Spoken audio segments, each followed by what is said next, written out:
I'm Holger. I'm going to show you how to apply a sling and binder.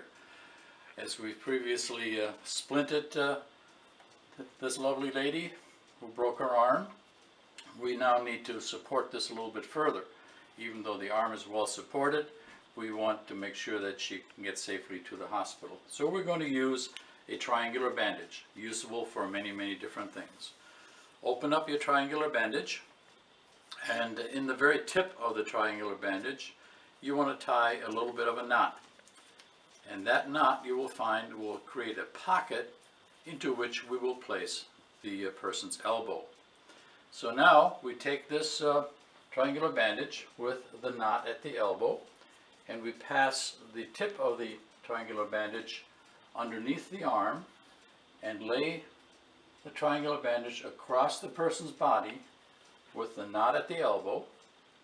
And then the other side of the triangular bandage we're going to bring over the bad shoulder or the hurt shoulder, so that the two ends will meet behind their neck.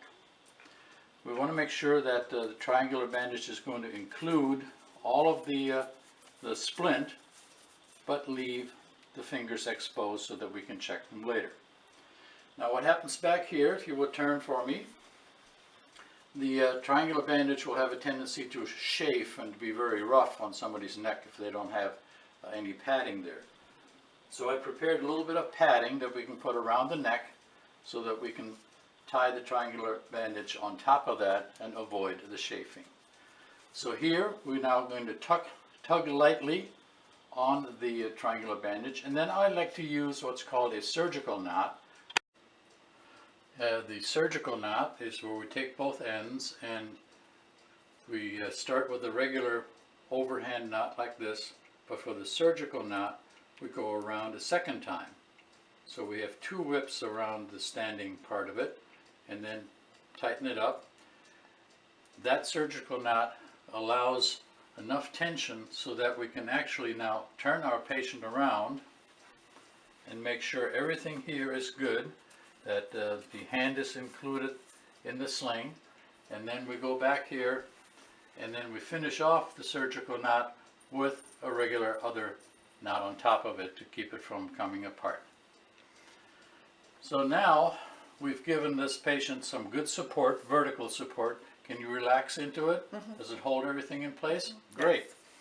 But this only now holds it vertically. If we are going to the hospital or going around the corner very fast, the arm can still move sideways and forwards. So we still need to prevent all of that. And this is where we need to add the binder. Can you back up a little bit? There you go. So for the binder, we need to take another triangular bandage, very similar to the one that we've used before, and we quickly fold it into a very wide cravat. And by wide we mean like a whole entire hand width. Got it?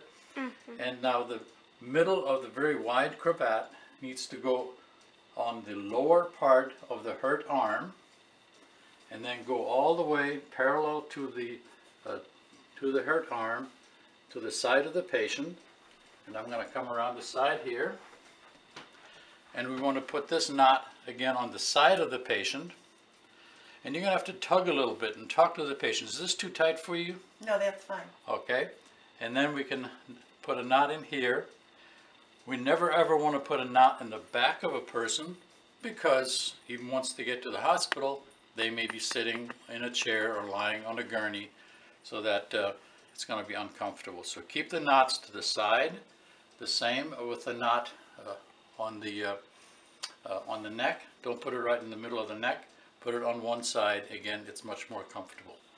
So now we make sure that the binder is holding the triangular bandage, the sling, in place.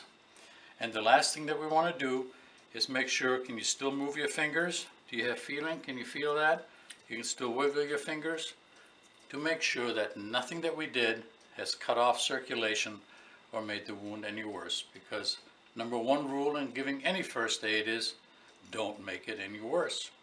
So here we have the traditional sling and binder. Thank you.